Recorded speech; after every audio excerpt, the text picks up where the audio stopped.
I'm here with Luca, aka Robohobo. How's it, man? Very well, thanks. Yeah.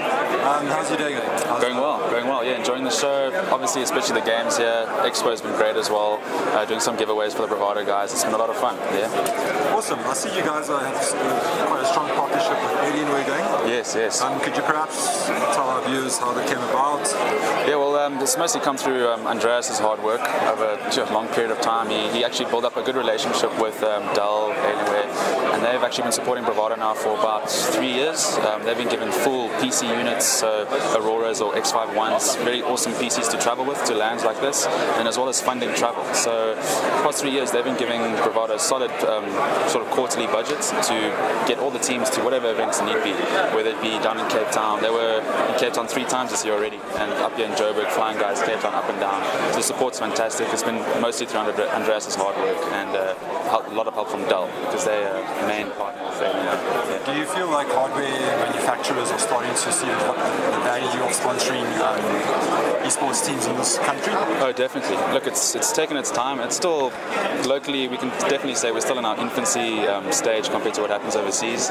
When the guys there, they're getting their units, they get given their units, and from then on, look, they're never, ever given any more products. It's all just financial support. So these guys are getting paid salaries overseas. They're flying, all over the world on a week-by-week basis.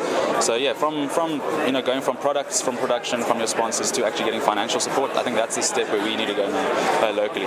Look, from what I've seen, I've been following BVD and their activities for the past 5 years or so. Yes. You guys are definitely starting to make it more of a viable business venture. Yes. Would you say that's true? Are you guys able to depend on sponsorships and things like that from a financial perspective a bit more? Definitely, yeah. Look, with Andreas, in terms of the effort and work that he does in marketing the brands that sponsor us, he was up in Canada with us, making sure every little bit of the event was covered for ESWC in Montreal. So the brands, they do realize that it's slowly becoming, how can I say, it's becoming worthy of investment. So again, purely because of Andreas, it's his work when it comes to the amount of time he spends on the teams. Making guys like us feel comfortable. He gets the best out of the players because of that, and his relationship with the sponsors are fantastic. They understand his drive for the work, and it's really finding guys, team managers like him, who are willing to sacrifice everything to turn it into a business, and it is getting there. Obviously, the teams are getting supported, but it's when you start getting paid a salary that's the difference. Yeah, no doubt that a large portion of this, progress with the organisation is purely from his passion. Yeah, completely. But we'd like to know a bit more about you. Tell us what your role is in BVD. In BVD, yeah, sure. Well, I used to play for Bravado from 2010 to late 2013. I was sort of captain of their Bravado or Call of Duty lineup. So we played Call of Duty 4. It was some original Modern Warfare, different to the titles you see nowadays with all the advanced guys are flying around with jetpacks and stuff. So it's sort of, for me personally, it's taken away the competitive environment in the game. It's become a bit more casual. So I've sort of stepped away from gaming, and I'm literally mostly just helping Andreas with team management, and then being a brand ambassador down in Cape Town. If he ever needs help with events down there and he can't travel, I'm on there helping the teams out, make sure they get their gear, everyone's at the LAN on time, things like that. And from playing, I've also moved to hosting tournaments with Orena. So we do similar stuff to DGL, but we've moved away sort of from the league format to doing the consistent weekend cups. So guys are every week, there's something to play for. It's entertaining. You don't have to wait the whole year to come here. So that's basically my main role now, is helping out Andreas and running tournaments. Yeah. Sounds great, dude. Yeah. How are you guys doing? Look, it's difficult. It's been 2.5 years now, totally non-profit. Look, if you in this industry, if you're going to come in and you feel like on day one you're going to set up your business and you're going to start making money, you're going to get tired of it very quickly, because look, the industry here is still, like I said, in its infancy. So you're not going to find guys who are willing to sponsor you and give you money for what you're doing. Like for us, our sponsors, they normally give us prizes, but they're not willing to pay for things like all the advertising we get online. It's just, to them, it doesn't seem like it's worth it yet. But I think when they realize, when one or two brands realize the potential, I think everyone will jump on board. Yeah, definitely. And the teams? How are they doing specifically in the DGL today? Well, the Bravado guys are doing fantastically. So we have Bravado playing up against Carbon now. You can almost call it the first and second sort of battle, but they're actually playing in the quarterfinals. So it's sort of given someone a little more something interesting to watch today. I'm sure they'll probably be back tomorrow playing against each other. That's my personal opinion. So Bravado CS doing fantastically. The Dodo's been dominating all weekend as well. We have the Heart of the Storm team upstairs playing at the Rectron stand, and they've also cleaned up yesterday. They finished the games in like 15-20 minutes.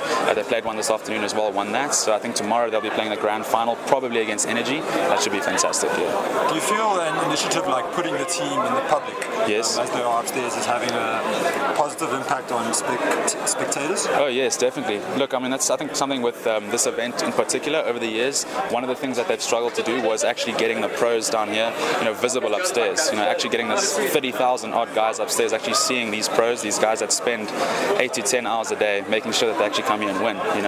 And they're slowly getting into that phase. Getting the games streamed upstairs, so all the crowd can actually check it out, which is fantastic. And they've also got a crazy setup here this weekend in the spectator lounge. It's the first time there's been a full analyst desk. There's booths for the teams to play in the grand finals. So that's going to be awesome.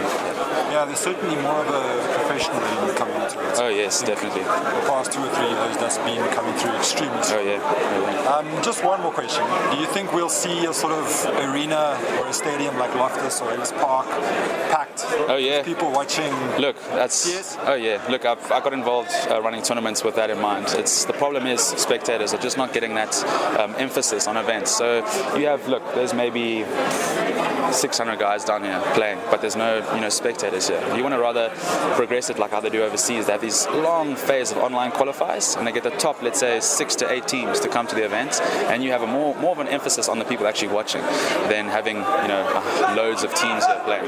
So now that's where the sponsors I think will realize when it becomes beneficial. Like last week, sort of not a low-end tournament up in Europe, but one of the lower ones. They focus mostly on their production, so we're looking at heavy focus on streaming, and they actually just had their event in a little movie house, had the top 4 teams in the world playing there for $100,000, and it was insane. So the crowd is going crazy in the stadium. They're in booths. They can't actually hear, but you definitely feel the excitement having that crowd watching you and screaming, and the sponsors see that, and they obviously see the benefit in it.